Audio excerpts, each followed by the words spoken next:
Okay, let's go back to the top story about mop-up operations that are continuing in KwaZulu-Natal following the recent heavy rains there. To give us an update now is Lethiwe Mdluli, eNCA reporter. Lethiwe, good afternoon. The community of Ladysmith is currently rebuilding following the floods that we saw last week. You have been speaking to some of the businesses in the area. What are they saying today? Well, Braden, the community of Ladysmith is slowly picking up the pieces. Right now, I am in the CBD that was submerged underwater last week. I'm just going to ask my colleague to show you what the road here in the CBD looks like for now. It looks like everything is back to normal. People are back to their everyday lives. You saw on the visuals last week when our colleague Mawande Kesa was here, when he showed how the residents of Ladysmith were walking in water, knee-high water. And right now we've been speaking to a lot of businesses on the street about some of their rebuilding and plans that they have. And in this spa that I'm standing next to, we were able to see earlier on the rebuilding and also the damage that was caused by the floods. They are currently taking out all the food that was damaged last week, and they are now cleaning. But for now, this business is, of course, affected and it's closed, and they're, of course, losing money because of this.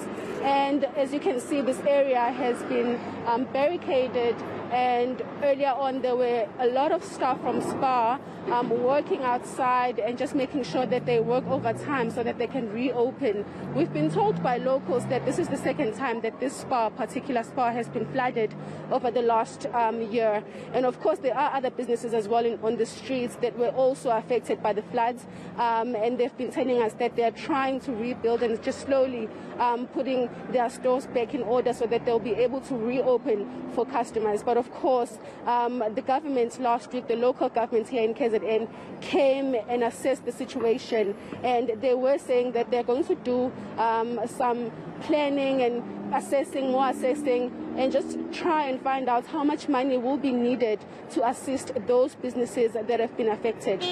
Yeah, and of course, one of the big stories, I mean, you're standing there, Lethiwe, and I'm looking at you, I'm thinking just the other day, that street was submerged in water completely. You couldn't even see the tar.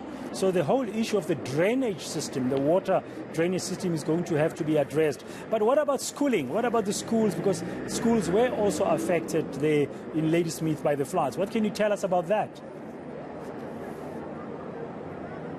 Well, but then earlier on we visited a school that was damaged by the floods. The roof had been blown away by the winds, and also some of the classrooms, their roofs had caved in because of the heavy water. And I spoke to the principal in that school, and he was telling me that they had to make a fast plan so that they could reopen. And he was telling me that they've been able to reopen since last week, but of course 5 classrooms have been damaged by the floods and the heavy rains, and he was telling me that they need help from the government.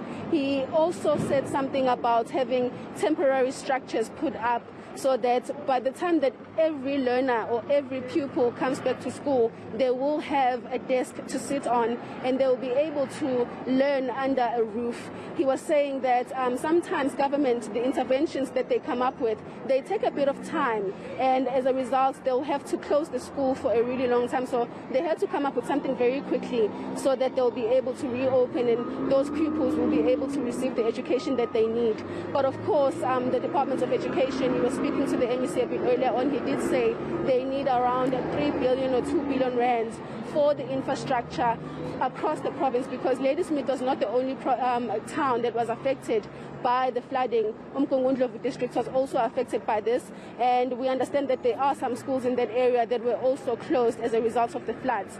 Around 36 schools overall in the province were affected, and we know that here in the Uthungela district about 6 schools were closed, but most of those schools have been able to reopen, and they are just basically putting together some plans so that they will not delay their academic calendar for 2022.